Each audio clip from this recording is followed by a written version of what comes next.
आज हम लोग लेबर्नम टॉप का स्टडी करेंगे, जिसे टेड ह्यूजेस ने लिखा है। 20वीं शताब्दी के ब्रिटिश कवि टेड ह्यूजेस का जन्म 17 अगस्त 1930 को हुआ था। इन्होंने अपनी कविता प्रकृति तथा पशु पक्षियों को आधार बनाकर लिखा। वह इंग्लिश पोएट, अनुवादक और बच्चों के लेखक के रूप में ज़्यादा प्रसिद्ध थे।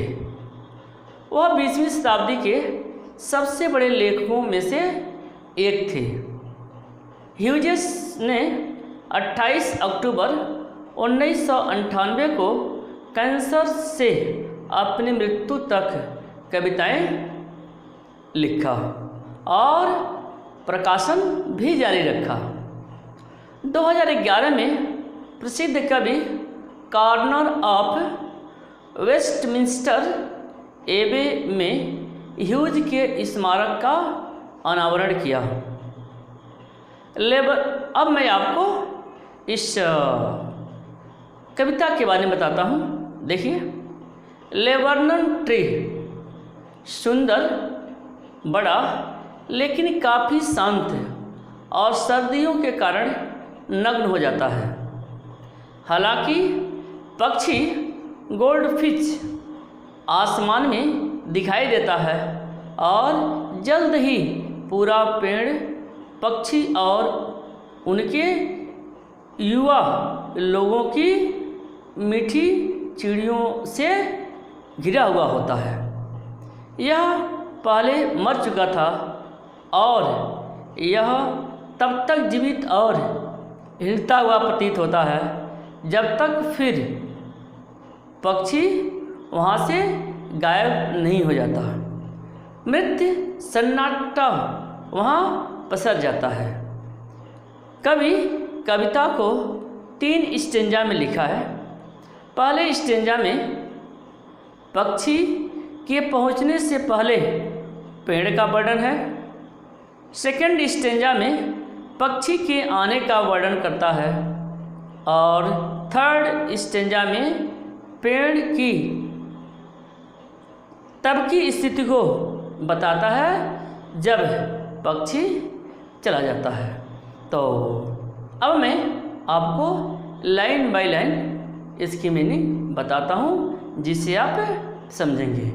जैसा कि मैंने बताया कि यह 3 स्टेंजा में बटा हुआ है। पहले स्टेंजा में पक्षी के पहुँचने से पहले पेड़ का वर्णन होता है। तो यह पहले स्टेंजा में देखिए, the laburnum top. Laburnum top देखिए, लेबर्नम क्या है? लेबर्नम एक पेड़ का नाम है, ठीक है। ऐसे पेड़ का नाम जिसकी शाखाएं नीचे की तरफ झुकी रहती हैं और इसमें पीले फूल लगे रहते हैं और जो इसका बीज होता है जहरीला होता है, ठीक। तो लेबर्नम क्या है? लेबर्नम मैं बताया एक पेड़ का नाम है जिसकी शाखाएं नीचे की तरफ झुकी रहती हैं, इसमें पीले फूल लगते हैं और इसके बीज पॉइजनस होते हैं, जहरीले होते हैं। तो लेबर्नम टॉप का मतलब समझ में आ गया होगा। लेबर्नम को हम हिंदी में अमलतास कहते हैं। अमलतास एक पेड़ का नाम है, ठीक है। तो द लेबर्नम टॉप का मतलब हो गया अमलतास की चोटी, शिखर, सबसे ऊपरी भाग। क्या सेंस है, मैं आपको इसे बताता हूँ। जैसा कि मैंने बताया आपको कि जो पोएट हैं इस पोएम को 3 भागों में बांटे हुए हैं। पहला भाग है वह पेड़ के बारे में बताते हैं। देखिए क्या बताते हैं, उस लेबर्नम के बारे में क्या बताते हैं, अमलतास पेड़ के बारे में क्या बताते हैं। देखिए, the laburnum top is silent quite still. देखिए, द लेबर्नन टॉप, मतलब कहा जा रहा है कि अमलतास पेड़ की जो चोटी है वह पूरी तरह से शांत है। अमलतास की चोटी इज साइलेंट, पूरी तरह से साइलेंट है, पूरी तरह से शांत है। यानी जब पेड़ के बारे में बात की जा रही है कि जो लेबर्नम टॉप है, जो लेबर्नम की चोटी है, अर्थात जो अमलतास वृक्ष की जो चोटी है वह पूरी तरह से शांत है, तो जाहिर सी बात है कि उसकी पत्तियां नहीं हिल रही हैं, पत्तियां नहीं हिल रही हैं और पतझड़ का मौसम है। ठीक है, तो इस पूरे का मतलब समझ में आया कि लेबर्नम अर्थात अमलतास की चोटी शांत है, कोई पत्ती नहीं हिल रही है, पतझड़ का मौसम है। आगे देखिए, in the afternoon, afternoon means दोपहर के बाद तीसरा पहर। इन द आफ्टरनून देखिए, येलो सितंबर, येलो सितंबर, येलो सितंबर सनलाइट। देखिए कहा in the afternoon, afternoon means दोपहर के बाद तीसरा पहर। येलो, येलो का सेंस पीला से है, अर्थात इसमें कहा जा रहा है कि इन द आफ्टरनून यानी तीसरे पहर, इन द आफ्टरनून में से तीसरे पहर, येलो सितंबर सनलाइट, तीसरे पहर। देखिए कहा जा रहा है कि तीसरे पहर धूप पीली नजर आती है। In the afternoon yellow September sunlight, यानी तीसरे पहर धूप, सनलाइट धूप पीली नजर आती है, तीसरे पहर धूप पीली नजर आती है। सितंबर अर्थात सितंबर का महीना है, सितंबर का महीना है। A few leaves yellowing, all its seeds fallen, मतलब कहा जा रहा है कि few leaves yellowing, मतलब वृक्ष की कुछ पत्तियां पीली पड़ रही हैं।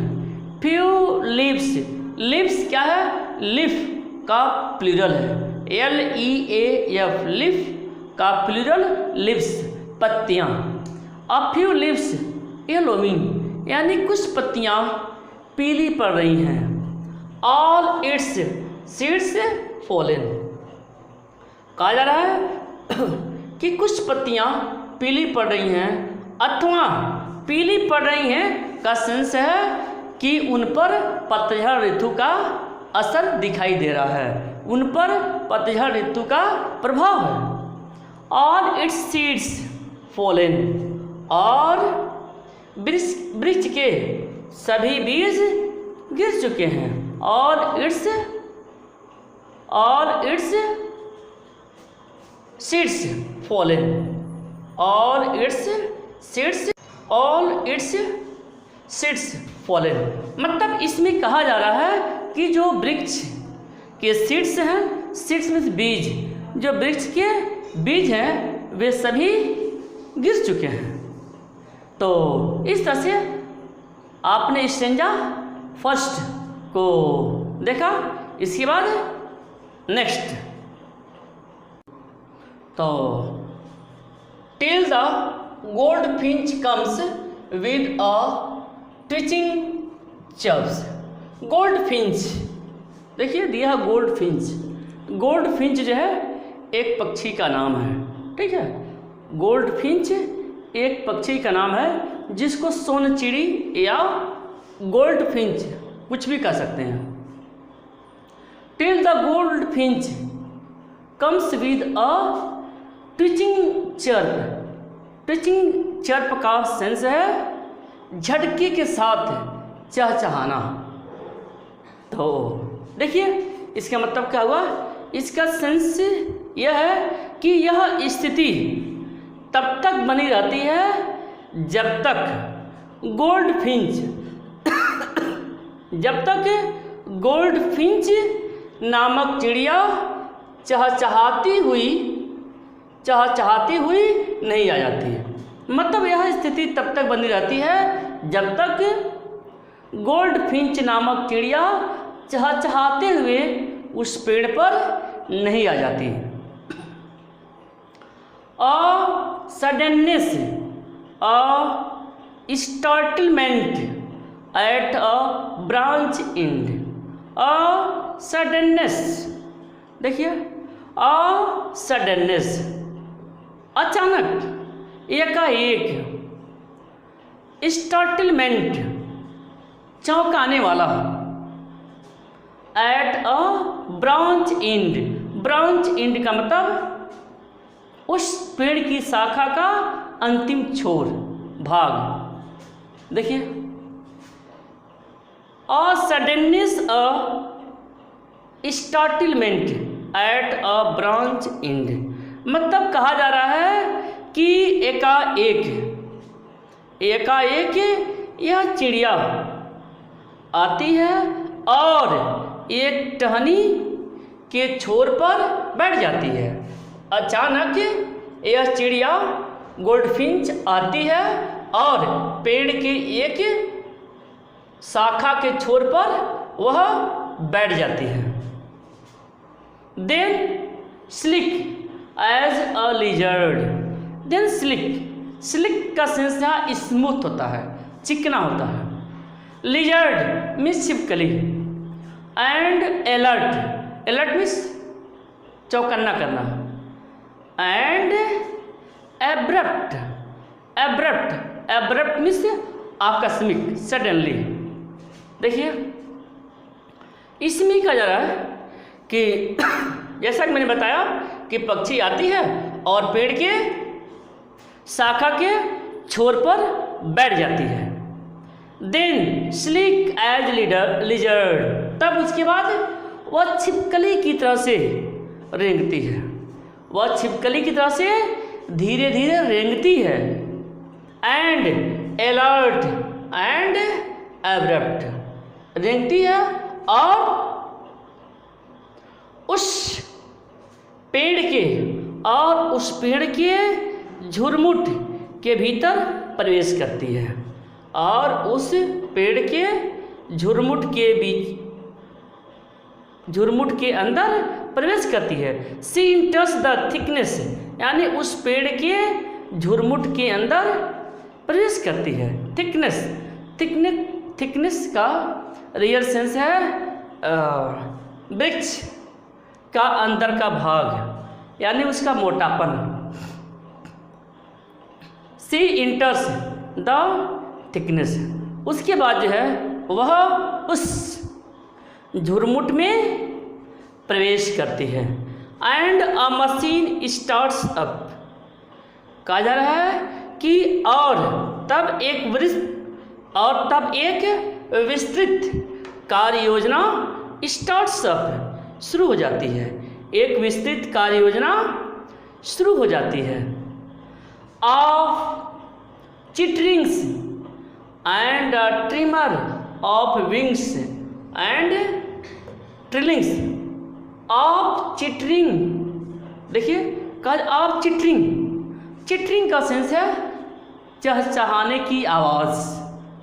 एंड ट्रिमर मीन्स पंख फड़फड़ाना। ट्रिमर ऑफ विंग्स मतलब पंखों के फड़फड़ाहट की आवाज़। एंड ट्रिलिंग, देखिए कहा जा रहा है कि एंड ट्रिलिंग मतलब ट्रिलिंग का सेंस है स्वर कंपन, यानी उनमें पक्षियों के बच्चों की आवाज़ आने लगती है। यानी इसका सेंस देखिए, and chittering and a trimmer of wings and trilling, मतलब ये कहा जा रहा है कि जैसा कि मैंने बताया कि जो विस्तृत कार्य योजना है वह प्रारंभ हो जाता है, वह आरंभ हो जाता है और चिड़ियों के बच्चों के चहचहाट शुरू हो जाता है। यानी चिड़ियों के बच्चे चहचहाना शुरू कर देते हैं। चिड़ियों के बच्चे चहचहाना शुरू कर देते हैं और वे पंखों के फड़फड़ाने की आवाज़ करते हैं। ट्रिमर ऑफ विंग्स, पंखों के फड़फड़ाने की आवाज़ करते हैं। एंड ट्रिलिंग स्वर कंपन शाब्दिक मतलब है। इसका मीनिंग क्या है? एंड ट्रिलिंग का सेंस है कि और वहाँ पर कलरव सुनाई देने लगता है, यानी बहुत सारे पक्षियों की आवाज़ वहाँ पर सुनाई देने लगती है। ट्रिलिंग मीन्स उन पक्षियों की आवाज़। ट्रिलिंग की शाब्दिक मीनिंग है स्वर कंपन, यानी यहाँ पर उन पक्षियों की आवाज़ से सेंस है। मतलब वह कह रहे हैं कि शीघ्र ही वहाँ पर पक्षियाँ फड़फड़ाने लगती हैं और उनके स्वर कलरव सुनाई पड़ने लगते हैं। The whole tree trembles and sills। The whole tree मतलब वो जो पूरा पेड़ है। ट्रेम्बल्स की रियल मीनिंग होती है कांपना, यानी वो पेड़ कांपता है। एंड सिल्स चीखता है, लेकिन इसकी मीनिंग रियल में क्या है?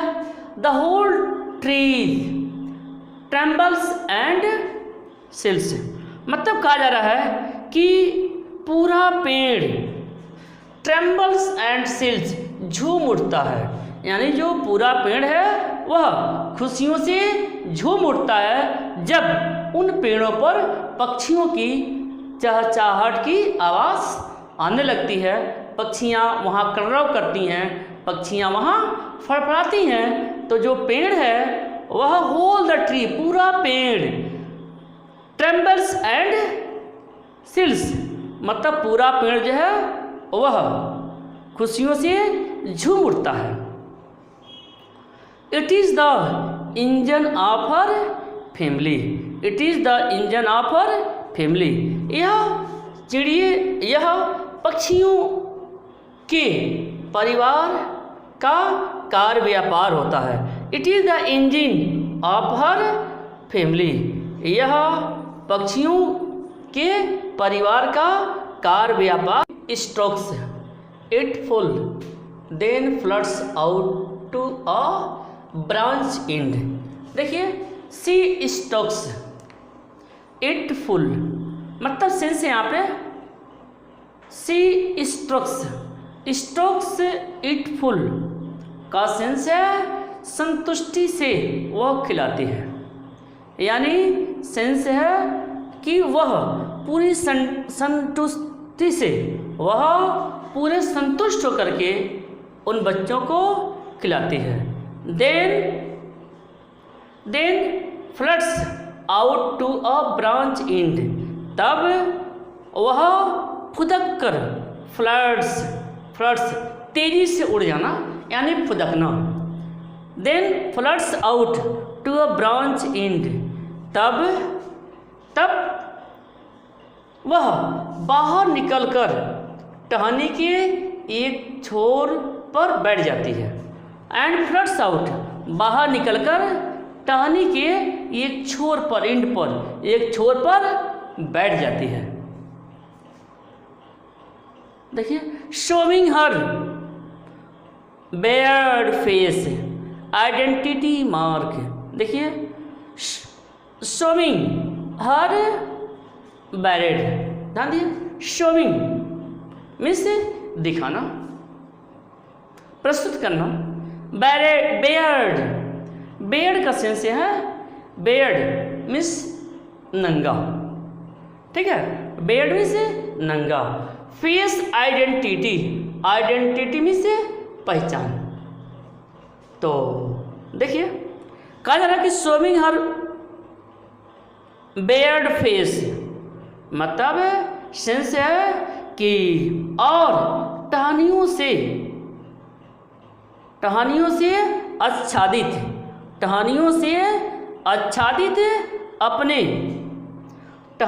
आच्छादित अपने चेहरे को प्रकट करती है। देखिए, और शोविंग हर बेयर्ड फेस, और टहनियों से आच्छादित अपने चेहरे को वह प्रकट करती है। आइडेंटिटी मार्क, जो उसकी वास्तविक पहचान है। आइडेंटिटी वास्तविक, जो उसकी वास्तविक पहचान है। तो showing her bared face identity mark, identity mark मतलब कहा जा रहा है वह टहनियों से आच्छादित अपने चेहरे को प्रकट करती है, जो उसकी वास्तविक पहचान है, उसकी वास्तविक पहचान है। नेक्स्ट देखिए, then with eerie delicate whistle chirp whisperings she launches away towards the infinite। देखिए, eerie में होता भयंकर, डेलिकेट में होता है नाजुक कोमल, व्हिसिल में सीटी होता है, और चप्स में से चहचहाट, यानी व्हिसिल चप का सेंस है सीटी जैसी तेज और ऊंची आवाज। व्हिस्परिंग मीन्स होता है धीरे से कुछ कहना या फुसफुसाना, यहाँ पर सेंस है कोमल आवाज। सी लॉन्चेज का सेंस यहाँ पर है उड़ जाना, अवे दूर, टुवर्ड्स की ओर, द इनफाइनाइट, यहाँ पर इनफाइनाइट का सेंस है स्काई, आसमान। इस पूरे का मतलब समझिए, इसमें यह कहा जा रहा है कि पुनः तीव्र आवाज में फड़फड़ाती हुई वह चिड़िया पूरी कुशलता के साथ ची ची करते हुए दूर नील आसमान में उड़ जाती है। क्लियर? कहा जा रहा है कि पुनः वह चिड़िया फड़फड़ाते हुए पूरी कुशलता के साथ ची ची करते हुए नीले आसमान में उड़ जाती है, नीले आसमान में उड़ जाती है। और एक बार पुनः जो सुवर्णम है उसके एक बार पुनः जो सुवर्णम नामक ट्री है, पेड़ है, वह वीरान बन जाता है। And the laburnum subsides to empty. देखिए, इस तरह से जो लेबरनम का पेड़ है वह पूरी तरह से सबसाइड्स का सेंस है विलीन हो जाना। टू एम्प्टी में होता है खाली या वीरान, मतलब पूरे का सेंस है कि और एक बार पुनः लेबरनम का पेड़ वीरान हो जाता है। एक बार पुनः कहा जा रहा है कि और एक बार पुनः लेबरनम का पेड़ सबसाइड्स टू एम्प्टी, वीरान हो जाता है, अर्थात पक्षी के चले जाने की वजह से वह बेहद दुखी हो जाता है। तो इस तरह से यह पोएम आपके समझ में आ गया होगा। ओके।